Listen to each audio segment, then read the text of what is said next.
morning. Happy Monday. The Sunday scaries were really scary last night as it was the last day of spring break. So this gray weather and gloomy feeling feels like pretty appropriate for the first Monday back after spring break. If you're new here, my name is Sarah. I'm a PhD student in English at Indiana University, study rhetoric and composition, study vlogs and embodiment and feminism, and making these vlogs and watching a lot of vlogs is part of my dissertation. So it's a lot of fun. If you're not subscribed, you should hit that button and stick around. So it's currently 9:15 a.m. I need to head over to campus to teach my 2 sections of first year writing and themed around digital literacy, but I'm going to show you guys a quick OOTD. So here's the fit. Have this beige chunky sweater that I actually just got in Orlando when I went shopping with my sisters on super clearance. These brown tailored pants from Abercrombie, my Adidas, and then just like a white long sleeve. Wearing these gold chunky earrings. I really should take out this second hoop and replace it with a stud, but this one is like stuck and I can't get it out, so I didn't feel like messing with it.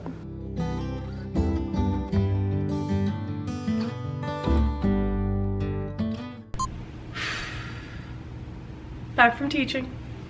I don't know why today felt so hard.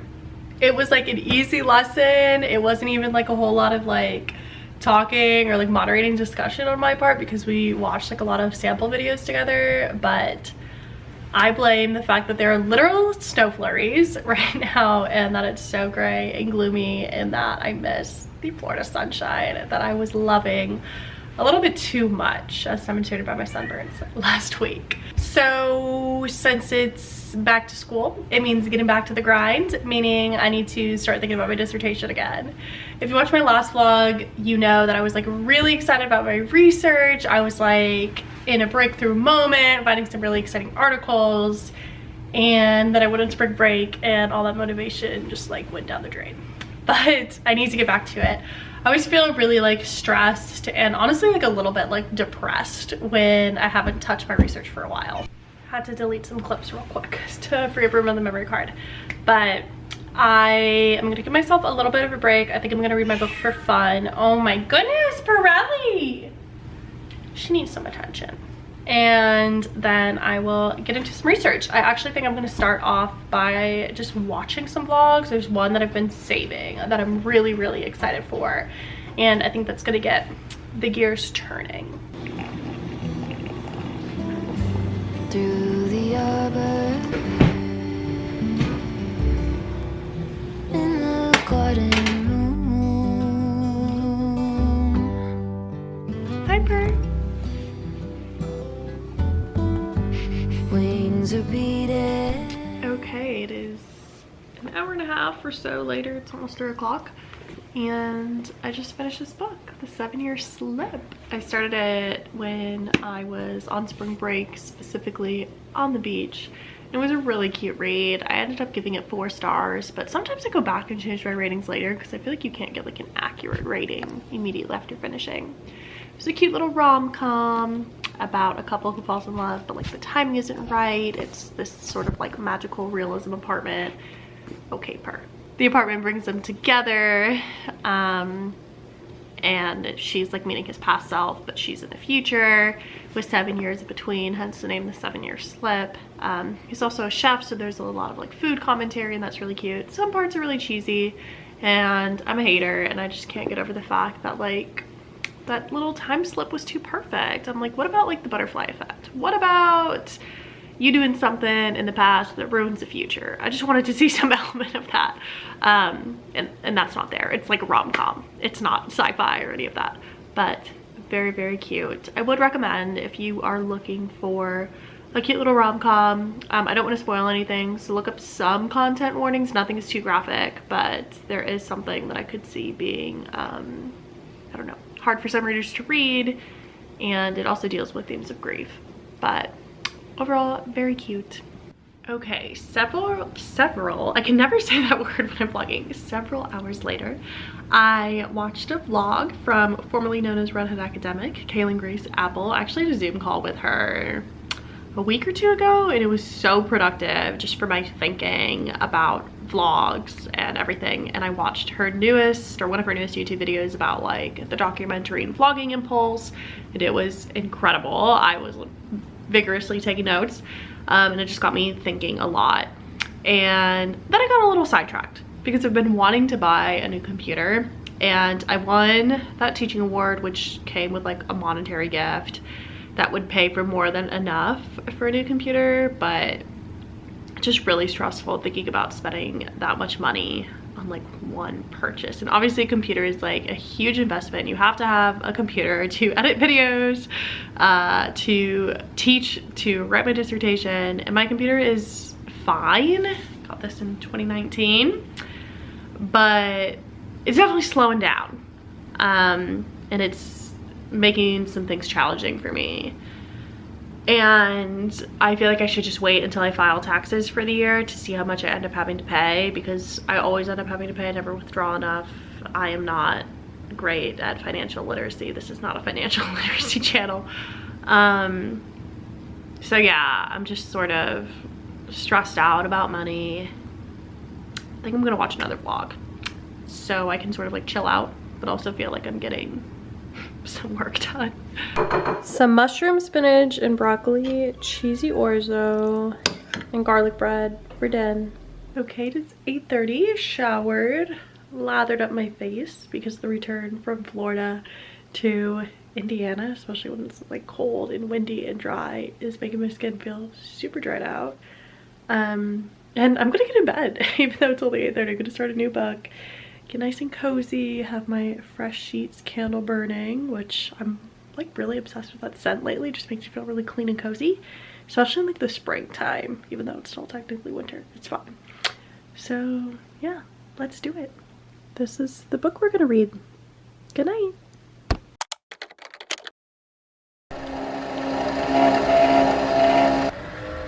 We're getting after it today.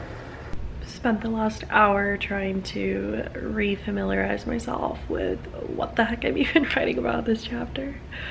Taking a week off was really great, but also I did not think about the dissertation at all. So it's tough. Quick little breakfast break. Okay, it is 9:20 now. My allergies are really bad. I think it's because Pirelli like slept right next to my face last night, per usual. But I checked in for my dissertation writing group. This is like a group that I host every Tuesday morning, just on Zoom. And I have like obviously changed. And I'm gonna continue reading some articles, trying to ease my way back into remembering what the heck I'm writing about. I feel a little more awake right now, but I'm still contemplating making a second cup of coffee. Baby, me and you alone.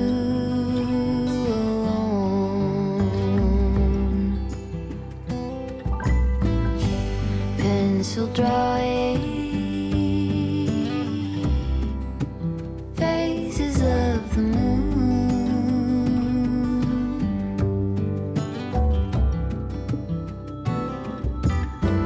All through the stages. Okay, it is 10:58.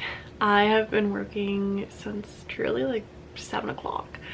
So that's a lot of hours. I think I'm gonna be done with the disc for the day. I am gonna take a little bit of a break, and then I'm gonna spend the rest of the day, not going into the evening or anything, working on grading. My students submitted their podcast before spring break, so I have 45 podcasts to grade, which is a lot. But I'm excited because I think they're gonna be really great. And I also have a deadline for that because I have to give them an opportunity for a rewrite, so I need to grade them with enough time to be able to decide if they want to do a rewrite. Anyway, it's gonna be a time-consuming process, and I think I'm gonna treat myself to going to a coffee shop to do so. One thing that's like weird about this research is I feel like so much of it is just like theorizing, which makes sense because people ask me what my dissertation is doing. I say I'm developing a theoretical and pedagogical framework for how we can use multimodal composition, especially vlogs, to improve the teaching of writing, specifically students' rhetorical awareness. And I don't know, theorizing gives me like the biggest imposter syndrome because I'm just like sitting down in front of my laptop and I'm like, you know, what if this were true? Wouldn't that be cool? And I don't know, maybe that's just the way theory and theorization and all of that stuff works. If a bunch of old dead white men could do it, why can't I? It's 12:30. I finished watching the Love is Blind reunion that I started on Sunday. It was what it was. First half was better than the second half. Ate some leftover risotto from last night's dinner, and I'm gonna go to Verona Coffee Shop. I don't know what I'm gonna get. I decided I'm not gonna get more coffee. I might just get a pastry or a tea. I don't know. Whatever speaks to me, I will get. And I'm gonna try and grade at least 5 podcasts. And then I'm gonna do a Target pickup, get some stuff from Kroger, and then I'm gonna bake a little fun project. Slowly we take on phosphorescence,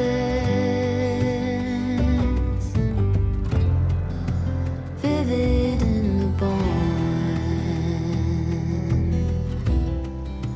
Phosphorescence. Here's Den. Pretty proud of it. It's like a homemade chipotle situation. Cilantro lime rice, black beans. I made a little corn salsa, roasted red peppers, lettuce, and some good old jar salsa. I have no idea how spicy this is gonna be. There's like cut up jalapeno in there, so hopefully it's not too spicy. Well, here's the dessert. I already ate mine. Megan is assembling hers. This is what it looks like. It wasn't nice part. It wasn't super clear about how long to cook it, but you were supposed to cook it till it was barely set, then it's supposed to like set in the refrigerator. So it's supposed to be like a sour cream cake. It's supposed to be like, she said it was inspired by the Marie Callender's cake from her childhood.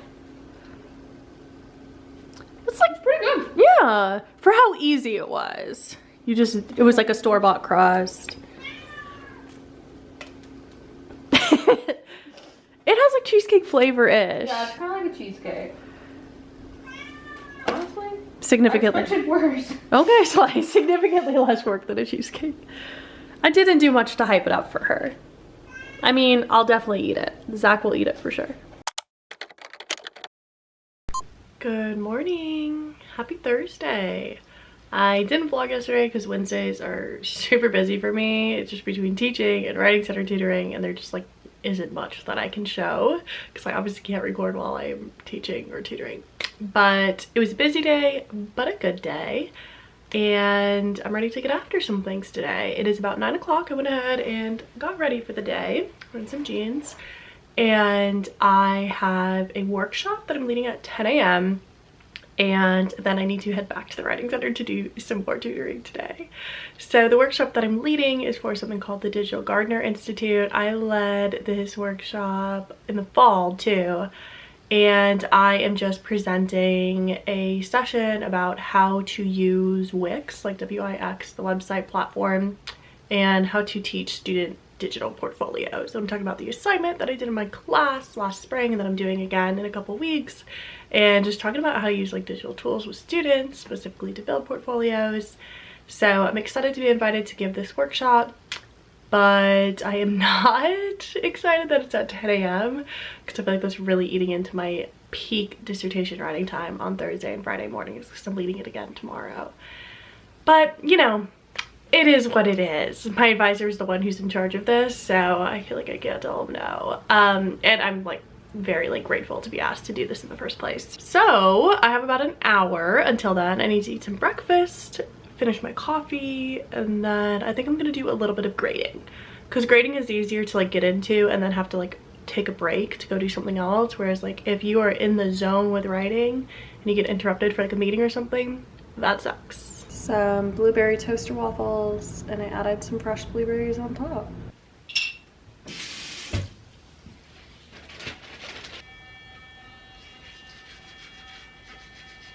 Okay, I am done with grading the podcast, and well, not done with grading the podcast, but I finished my session for this morning and leading that faculty workshop. It is 11:08. I will try and leave here at about 11:40. I am going to make some quick lunch or like a little snack box to bring with me. And I got coffee out this morning, but I really want to go to Dunkin' and get another coffee to bring with me. But I'm gonna be Miss Good, as me and Megan say, and make a second coffee at home. I need to like get out of this rut that I'm in where I've needed 2 coffees in a morning to like function. Here is my little lunch. Oh my goodness, I'm having a hard time. Okay. I ended up snacking, so I don't think I'm gonna eat a whole lot. So I just packed a little hummus, pretzels, cheese, then some fruit. And I have milk and creamer in here, and I'm gonna let this cool a little bit and dump it. Didn't even realize that I'm matching. I'm so cute with my cherry Target dollar spot stuff. And I will be on my way in just a second. Okay, it is 4:12. I came back home, ate a piece of toast with peanut butter, honey, and chocolate chips, which is an old favorite. And I watched part of like an Abby Aslin vlog and just like scrolled on Pinterest for a minute. Now I'm gonna do my dissertation. I just really am in this headspace where it's like, I will do whatever it takes to get it done. I really need to have it done before I start officially applying for jobs and being on the job market and stuff this fall. So crunch time is upon us. I need to stop agonizing over everything sounding good enough to send to my advisor, and I need to just like start doing some free rides. I know everything I need to know, and I need to just write it. It's all in my head. I just need to get it on paper. He will help me get it to where it needs to be. Okay, let's do it. Let's work for at least an hour or 2. Okay, it is 5:37. I put in at least some work for the day, so I'm gonna call it quits on working on this because I want to wake up early and work on it some more tomorrow morning. So a little couch chat about my dissertation, because talking about it out loud always benefits me, and I hope that it's interesting to you. If you don't care about my dissertation, I have questions about how you've suffered through my channel for this long. Anyway, I'm currently working on a chapter that does a couple of different things. So it starts off with a literature review of blogs, and it makes some connections to how blogs have been theorized in rhetoric and composition as related and connected to one's body, and have been used as classroom assignments to help students cultivate audience awareness. So those are the 2 things that I say like vlogs are really important and able to do, is to cultivate a hyper awareness of one's body and a hyper awareness of one's audience, which are skills that are really critical to being savvy rhetoricians and good writers. And then after that section on blogging, I turn to personal writing. And I feel like I'm having to turn to blogging and having to turn to personal writing just because there's not a lot of literature. There's like none in rhetoric and composition on blogging. So a lot of the reading that I do comes from other fields like anthropology or like media studies. Anyway, but personal writing is a subfield or like a subgenre of rhetoric and composition that's concerned with like memoir and autobiography. And so I take some of the principles of personal writing and I say we can maybe try to understand vlogs by looking at personal writing. Vlogs were one way of trying to understand vlogs, but now let's look at personal writing. And the thing that's beneficial about personal writing is the definitions that I have of it really focus on personal writing as a form of self-disclosure. And this is something that I was thinking about a while ago, and I'm finding myself coming back to it, which is just kind of cool to see how like the research process is really like not linear, but also frustrating at the same time. And I'm placing self-disclosure on a scale from like complete self-censorship to self-disclosure. And I'm saying that where vloggers situate themselves on this scale, from censoring everything to disclosing everything, really shows that they have an awareness of their audience and they have an awareness of themselves, specifically their fleshy and their cultural bodies. And so I need to do a little bit more work to explain how I am understanding self-disclosure and self-censorship. I need to go back to a book written by Amber Buck where she mentions how people, specifically students in a longitudinal case study, were either censoring themselves on like Facebook and Twitter or really disclosing a lot of information. Specifically, one student who has like the pseudonym of Alexis, who was censoring a lot of things on Facebook for like religious reasons because she was like a youth group leader and she didn't want people to get the wrong impression. And I think I can take a lot of those ideas and definitions and like map them out to vloggers as well. And then I get into the fun part, but the really daunting part of this chapter, which is like rhetorical analysis of vlogs. So for the past 2 years, I have had like a running note in my phone of anytime I've watched vlogs, like quotes that stand out to me, just like things to go back and return to, where I'm like, oh my gosh, this is really interesting. Here's how this vlogger is demonstrating like embodied awareness from like really mundane ways, where Abby Aslin will be like, oh my god, my hair looks a mess. Or Brooke Michio will talk about like how she's really struggling with acne, to like really serious, profound ways where people are like reflecting deeply on their positionality in relation to their dissertation, or just like in relation to the vlogs they produce, or just like the world around them. And I do think I am going to end up talking about mommy vloggers, because I think it's really interesting, especially recently, how we're seeing a lot of people censor their kids because of a lot of like the new information that's coming out about, you know, all that crazy stuff. Like Avery Woods, I just watched a vlog with her and her daughter, like it was a TikTok vlog of her and her daughter Stevie, where she was putting lipstick on her daughter and she put like a little heart emoji.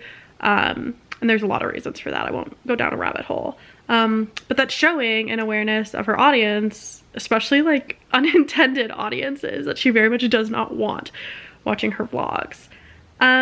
So the hardest part of this rhetorical analysis is going to be like deciding which ones I want to focus on. And I just did like a little free write, and I was like, in a perfect world, I will have some at-length case studies. I think it would be great to have 4 vloggers, and I talk about multiple vlogs from each of these vloggers of ways that they're positioning themselves on the scale from disclosure to censorship. And I have like the 4 categories of vloggers that I'm looking at, which I talked about in my last vlog. It was like college and grad school vloggers, mommy vloggers, vloggers who are full-time influencers, and then vloggers who like work full-time, because I'm focusing on how people like name their identities as like day in the life or week in the life of blank, and I'm filling it in with those blanks. So yeah, it's gonna be deciding what exactly to focus on, because I feel like it makes more sense to do like a deep analysis, like that's really thorough, rather than just throwing a lot of information and saying like, oh, we see this person censor themselves at this time in like these 20 vlogs right here. So I need to navigate that a little bit. I wish I had a meeting with my advisor a little bit sooner, but I actually think I have one Monday. Okay, I'll talk to him then. We'll be in the clear. And then after I do that rhetorical analysis of vlogs, I want to spend some time like theorizing. So in the rhetorical analysis section, I'm saying like, here's how we can see that people are demonstrating these types of awareness by positioning themselves on the scale of censorship to disclosure. Then this theory section, I want to say, and here's like why I think vlogs are particularly prime or just like rich venue or medium or genre, however you want to think of them, for this type of embodied awareness and audience awareness to be fostered. And then I want to go into talking about defamiliarization, how the act of vlogging like defamiliarizes you with your own body, and it makes you look at yourself and put yourself in the audience's shoes. You almost treat yourself as an object rather than a subject, but you're like in this really weird liminal space of viewing yourself as a subject and an object. And this is where we'll bring in some sources that I read about vlogs that I talked a lot about in my last vlog about imagining others more complexly. I just read a really interesting one about YouTube and you, which had really, really helpful stuff to say, which was really like confirming my points about vlogs heightening our self-awareness. But yeah, I want to spend this time explaining, really just theorizing about why vlogs do this. And then that'll bring me into my next chapter. I'm hoping to make this chapter like a big boy, a big, bulky, thick chapter, so that if the next 3rd chapter is a little bit more lean, it's okay, because I'm really nervous about that next chapter. That's the one that feels like the most important to me, because it is about women specifically, and it's about feminism, and it's about how all these practices are really for the benefit of intersectional feminism, and how being hyper-aware of your body has always been related with marginalized populations and with women, and it feels just like really personal to like me and my body and like my PTSD diagnosis, but I can't think about that yet. because it feels really hard to write. And then the fourth and final chapter is going to be a sort of like pedagogical case study of the class that I taught, where I taught about vlogs and I sort of like implemented this pedagogy of what I call embodied multimodal composition. And just talk about how it went and talk about students' projects. So that one feels easy to write. I'll probably write that one before I write the third chapter about feminism, just because I know that one's going to have like a lot of emotional labor involved. But this was a really chatty clip. These are always helpful for me to go back and watch, and I hope that it was helpful for you too. I love when you guys leave comments on my research specifically and you guys give me more ideas. Like when I have like email notifications on when I get a comment, and I like have no self-control, so I click it, and when I click it and it's like a whole paragraph, I'm always like nervous because I'm like, oh my god, are they roasting me? But then I get like really excited and I'm like, oh, they're like engaging with my ideas, they're giving me so much to think about. And I feel like I got like quite a few paragraph length comments on like my last couple vlogs, and they were just like fascinating and so smart, and like I need to cite all of you guys as contributors to my dissertation. This has been a collaborative dissertation, like quite literally. Okay, it's been almost 10 minutes of talking. Gotta shut off the camera for now.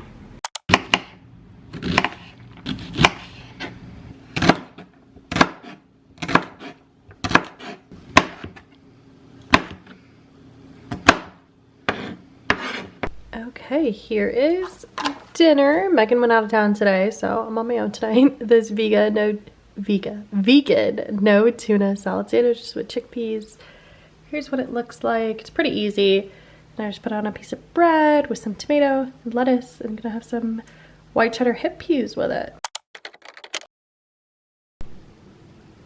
Good morning. Happy Friday. How'd you sleep, Purr? Did you like sleeping right on top of me? Making my allergies crazy this morning?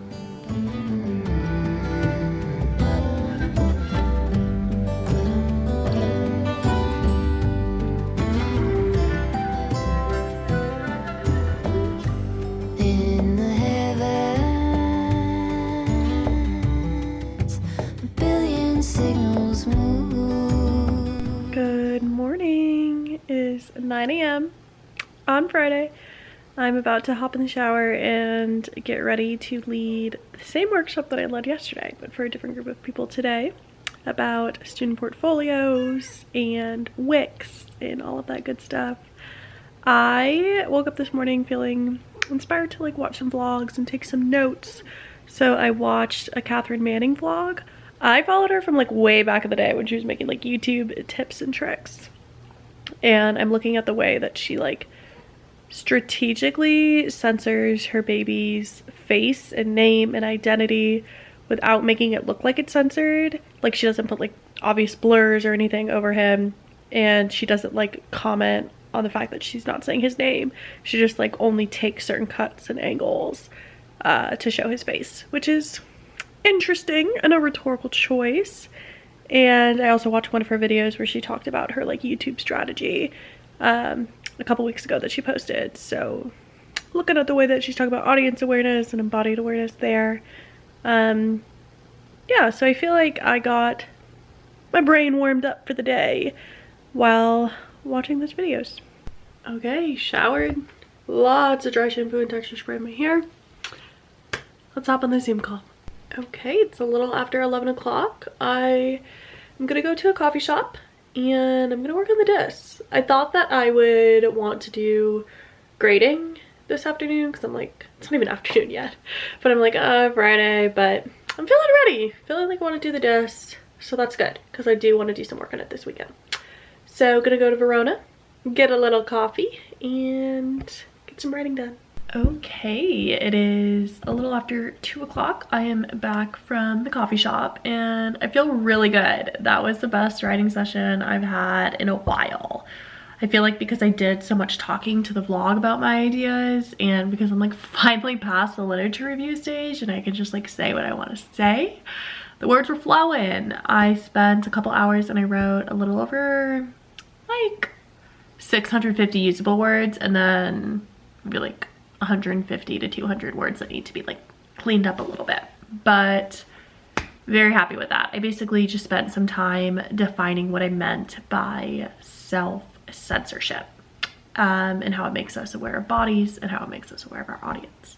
Next time I write, which hopefully is tomorrow morning, I will work on defining self-disclosure. And then I'll get into, I will get into the analysis of the vlogs. So Fridays, I like to take a little bit of a half day because I do work on weekends. Thought that I might get some grading done, but that's not on the cards. Not for today. My hair also looks really gray right now. Oh my goodness. And so I think I'm gonna just chill out a little bit. I do want to edit this vlog today. I can't decide what to watch. I really want to watch, I keep calling it the Drake and Josh thing, but it's like so much bigger than that. The Quiet on Set documentary series, but I think that it's going to be really intense, so I don't think now is the best time for me to do that. And I want to take a bit of a break for watching vlogs, so I don't know. I'll peruse Netflix and find something. I also really feel like making some Annie's mac and cheese. Annie's. It's one of the core food groups at grad school. I know this vlog has been like really chatty, but one of the reasons why I feel like this writing session was so productive in terms of being able to get a lot of words on the page was because I'm really forcing myself to know that there is no right example to choose. There is no perfect case study. I just have to pick one and write about it. And if there's anything a degree in rhetoric and composition and a degree in English can do, it's make it a lot out of not a lot. You can turn one tiny example into a lot of words. So anything will work. I just need to pick one and run with it. And I need to stop agonizing over decisions. So that's like the mentality I'm trying to have going forward. Whenever I'm in the spot and Pearlie's in the kitchen, she's like, what are you doing? Open up the door and give me some treats. So I think I have to. Pearl, you want a treat? Yeah? You want a treat? Oh my goodness. Okay, Pearl. Here you go. Sit. Sit. Good job. Here you go. You got two. Wow. Remember who the generous parent is. At Megan. Okay. Several hours later now, I did end up watching the Quiet on Set documentary. Had to push pause in the middle of the second episode because I was like, whew, this is intense. But it's heartbreaking, to say the least. Lots of trigger warnings if you are going to watch that for like literally every issue imaginable. But on that note, I think I'm gonna end off the vlog here because I'm gonna stick my memory card in and get to editing this footage. But thank you so much for watching. Truly, thank you, thank you, thank you. I know I end off every vlog by saying thank you, but this week I felt especially grateful for this channel, especially grateful for just having this platform to think through my ideas. And the fact that people actually watch it just gives me so much validation that what I am thinking about and writing about is interesting at the very least. And I love talking with you guys about anything and everything. So please leave a comment, please subscribe, give it a thumbs up, and I'll see you guys in the next one. Bye.